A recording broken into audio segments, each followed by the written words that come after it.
Selamat datang kembali di channel Oyen GG. Di video kali ini kita akan melanjutkan cerita Donghua Battle Through Devon. Ayo langsung aja ke alurnya. Di mana pembunuh dua orang Taisu saya?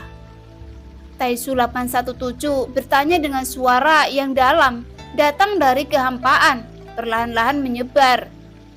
Yonghe memandangi keduanya, wajahnya dingin karena jumlah yang datang terlalu sedikit dan jumlahnya secara langsung mewakili kekuatan, dan keduanya menempati peringkat setelah 800. Namun pembangkit tenaga Taisu di peringkat ini tentu saja tidak lemah, tetapi sangat sulit untuk mengandalkan mereka untuk bersama-sama menangani permaisuri. Meskipun ucapan ini sedikit lancang, saya masih ingin bertanya, apakah Taisu akan cuma mengirimkan kalian berdua? Yonghe tidak dapat melihat harapan apapun saat ini, dan dia bahkan tidak memiliki kualifikasi untuk bersaing dengan permaisuri. Jika hanya ada mereka berdua yang datang, yang membuat Yonghe ingin mundur dari rencana ini tanpa ragu. Karena dia khawatir sulit untuk menahan permaisuri sejenak. Saya pikir Taisu akan mengirim seseorang dengan kekuatan yang lebih kuat untuk menghadapinya. Meskipun kedua sosok yang muncul di depan Yonghe tidak lemah, tetapi jika hanya mereka berdua untuk berurusan dengan permaisuri, maka itu tidak cukup. Keduanya juga melihat ke arah Yonghe ketika mereka mendengar kata-kata itu. Meskipun Yonghe tidak bisa melihat mata keduanya di bawah baju besi, dia bisa merasakan bahwa mereka sedikit tidak senang dengan Yonghe, karena kata-kata Yonghe sepertinya merendahkan mereka. Ada 3 lagi. Taisu 817 adalah orang pertama yang menjawab pertanyaan Yonghe. Lawan yang harus kita hadapi kali ini tidak sederhana. Anda pasti pernah mendengar namanya, Kaisar wanita yang terkuat di alam Xuanyin, dan dia disebut permaisuri oleh dunia. Yonghe tidak menyembunyikan apapun dan berkata perlahan. Mendengar kata permaisuri, kedua Taisu langsung bertukar pandang dan suasana langsung membeku. Permaisuri? Aku tahu tentang kaisar wanita kuno di alam Xuanyin, tapi dia sudah lama jatuh. Apakah kau mencoba menipu kami? Taisu 817 menegur dengan marah setelah selesai berbicara, dan aura yang kuat tiba-tiba meledak di tubuhnya.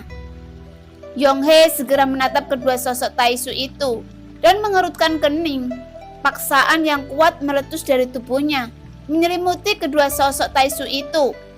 Paksaan ini segera mengejutkan kedua orang Taisu, dan bisa dibayangkan mata terkejut di bawah baju besi mereka. Jika Anda hanya datang ke sini, bahkan saya bukan tandinganmu, dan Anda masih ingin membalas dendam orang-orang Taisu yang musnah. Yonghe langsung mendengus dingin, dan mereka tidak sopan. Keduanya ingin menakut-nakuti Yonghe, tapi jelas kekuatan Yonghe tidak lemah, bahkan lebih kuat dari mereka. Begitu suara Yonghe jatuh, pria Taisu lain dengan nomor 830 di lengannya tiba-tiba bergerak, dan tiba-tiba berlari keluar, mengangkat lengannya dan meledak ke arah Yonghe. Tuar! Pada saat ini, sosok Yonghe tidak bergerak sedikit pun, dan sosok cantik di sampingnya meraung bertabrakan dengan lengan Taisu 830 dengan keras. Kedua sosok itu tiba-tiba membeku. Jika Anda seperti ini, maka Anda tidak akan pernah tahu siapa yang telah membunuh dua orang Taisu kalian, tidak? Yonghe mendengus dingin dan berkata dengan marah. 830, berhenti! Taisu 817 menggeram. Yang terakhir dan tinju Youking yang berkonfrontasi bergetar hebat, dan mereka berdua menembak ke belakang. Kali ini dalam konfrontasi tidak ada pihak yang menggunakan kekuatan nyata, tetapi terlihat keduanya saling menguji. Permaisuri yang Anda sebutkan sudah lama jatuh. Semua orang di alam Xuanyin tahu tentang masalah ini. Saya tidak tahu apakah permaisuri yang Anda sebutkan dibangkitkan dari kematian. Suara Taisu 817 rendah dan bertanya. Permaisuri memang telah jatuh, tetapi jelas bahwa levelnya tidak terbayangkan. Karena level yang telah dicapai oleh permaisuri, bahkan jika kamu memprovokasinya setelah jatuh, tidak masalah untuk bangkit dan membunuhmu lagi. Apakah Anda percaya? Yonghye meremehkan berkata dengan mendengus dingin. Oke, saya akan percaya untuk saat ini. Beritahu saya di mana permaisuri. 817 berkata dengan dingin. Mendengar ini, Yonghye melambaikan jubah lengannya, duduk bersila di tempat, menutup matanya dan tidak berbicara lagi. Jika Anda memiliki sikap ini, aku tidak keberatan membunuh kalian berdua. Pada saat ini, Yonghye yang matanya tertutup mengerutkan kening dan niat membunuh yang kuat tiba-tiba terpancar dari tubuhnya. Mendengar ini, Taisu 830 segera maju selangkah lagi dan berteriak dengan marah. Katakan lagi! Ketika melihat sosok Yonghye yang duduk bersila, Yonghye berubah menjadi bayangan. Cahaya kemasan menyapu dan pedang emas setinggi 3 kaki muncul di tangannya, yang melintas di tenggorokan Taisu 830 dalam sekejap. Ketika dia menyentuh tenggorokannya, pedang emas itu tiba-tiba berputar dan menebas dadanya. Tiba-tiba percikan api terbang kemana-mana, dan meskipun baju besi dewa palsu memiliki kekuatan pertahanan yang luar biasa, itu masih bisa ditembus oleh pedang emas. Dan baju besi dewa palsu dipotong, hampir menusuk daging dan darah sosok yang berada di bawah baju besi. Di antara bagian terlemah dari baju besi dewa palsu memiliki lapisan perlindungan yang paling kuat. Dan lapisan perlindungan inilah yang memblokir pukulan fatal Yonghye. Tapi jelas, Yonghye mengubah arah pedang emasnya dan tidak membunuhnya. Tapi pukulan ini juga menyebabkan pencegahan yang cukup, hingga Taisu 830 buru-buru menembak ke belakang. Yonghye sepertinya tidak berniat berhenti pada titik ini. Melangkah maju lagi dan meraung ke arah tenggorokannya dengan pedang emas. Tetapi pada saat ini, 817 bergegas keluar dan pedang hitam sepanjang 8 kaki muncul di tangannya, menghalangi pukulan Yonghye. Tuan ini ingin mengatakan sesuatu. Memang benar sikapku kali ini salah. Aku benar-benar minta maaf. Taisu 830 segera berkata, karena kekuatan Yonghye yang ditampilkan dalam waktu singkat sudah cukup untuk dianggap serius oleh kedua sosok Taisu. Penindasan kekuatan singkat ini memberitahu mereka bahwa Yonghye di depan mereka sangat kuat. Singkirkan kesombonganmu. Tanpa baju besi ini, kalian harus tahu siapa dirimu. Mata-mata yang saya atur di sebelah permaisuri telah terbunuh. Jadi sekarang posisi mereka hanya dapat dikonfirmasi sementara dan mereka akan menuju ke atas. Kita hanya perlu menunggu. Saat ini, cahaya pedang emas di tangan Yonghye menghilang dalam sekejap dan dia berkata perlahan dengan suara yang dalam. Lalu, kekuatan macam apa permaisuri ini? Taisu 817 menjadi lebih sopan, menangkupkan tinjunya sedikit. Lagi pula, kekuatan ada di depannya. Jelas orang ini tidak bodoh. Di tempat seperti ini, terlalu kosong, tidak bisa menghalangi siapapun. Jika tidak ada orang yang terlalu kosong yang akan jatuh di sini, karena kebanyakan orang tidak takut. Dan siapapun dapat dibunuh jika mereka sedang terburu-buru. Poin ini masih belum diketahui, tetapi jika Taisu hanya menginginkan kalian, balas dendam ini masih sia-sia. Dan kalian bahkan tidak memenuhi syarat untuk menghadapi permaisuri. Yonghye sama sekali tidak sopan. Di depan kebanyakan makhluk abadi, Taisu ini mengandalkan kekuatan baju besi. Meskipun keduanya bisa mengalahkan yang kuat di langkah kelima.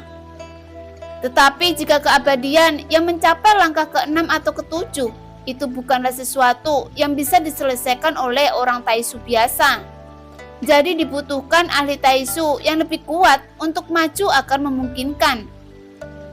Jangan khawatir, saudaraku, kami secara alami siap ketika kami datang ke sini.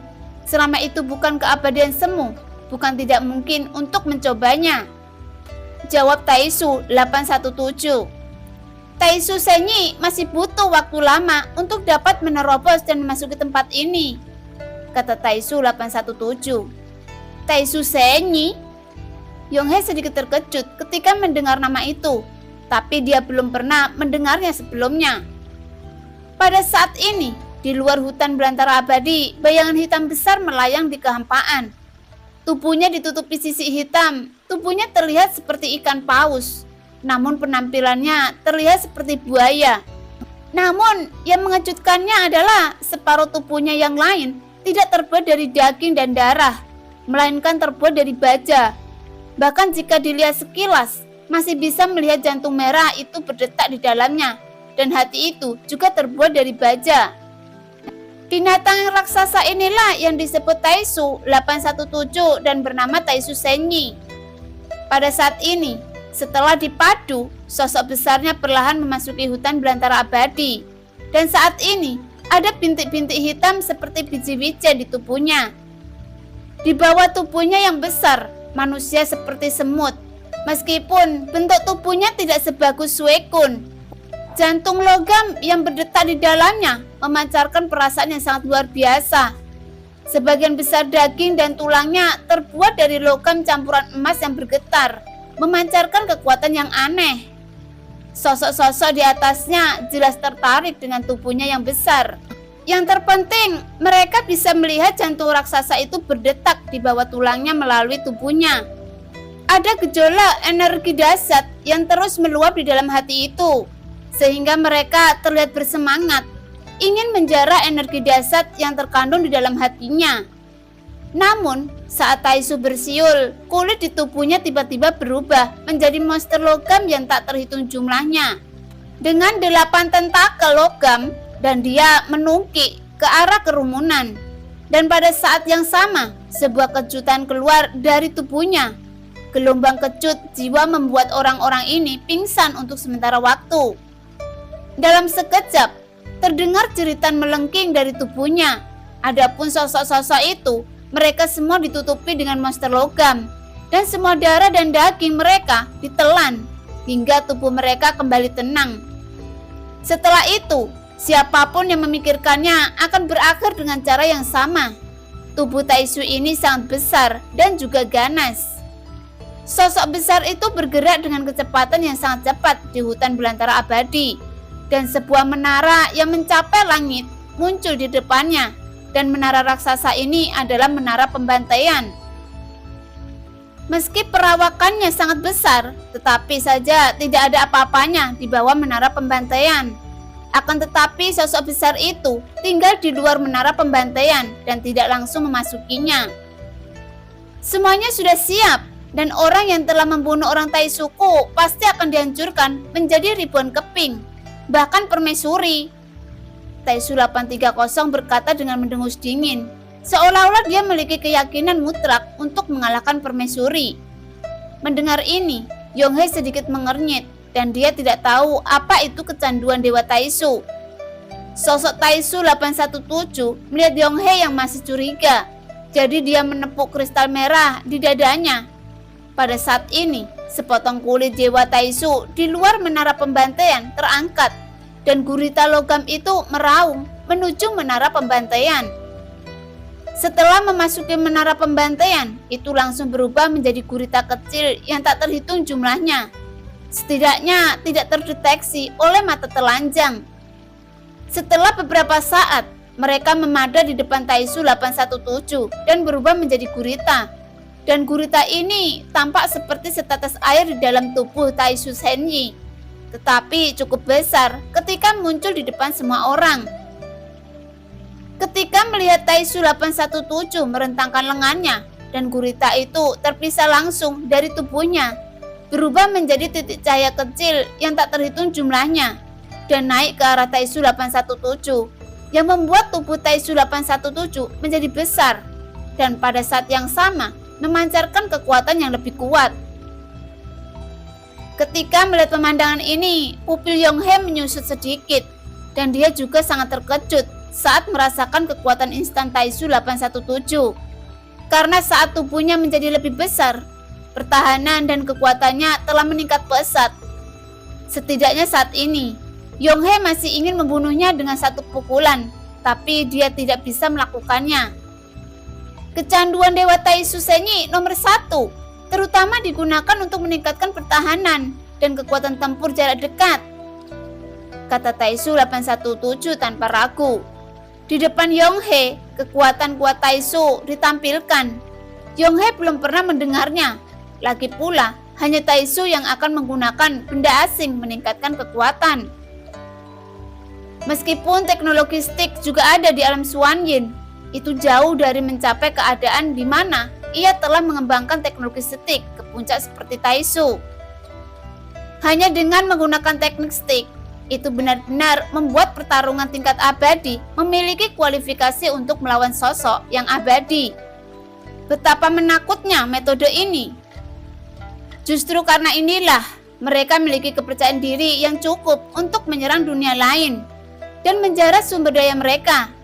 Bagaimanapun, teknologi stick telah berkembang dengan sangat kuat, tetapi tidak dapat dikembangkan dan disebutkan. Tetapi keabadian juga akan selalu semakin berkurang.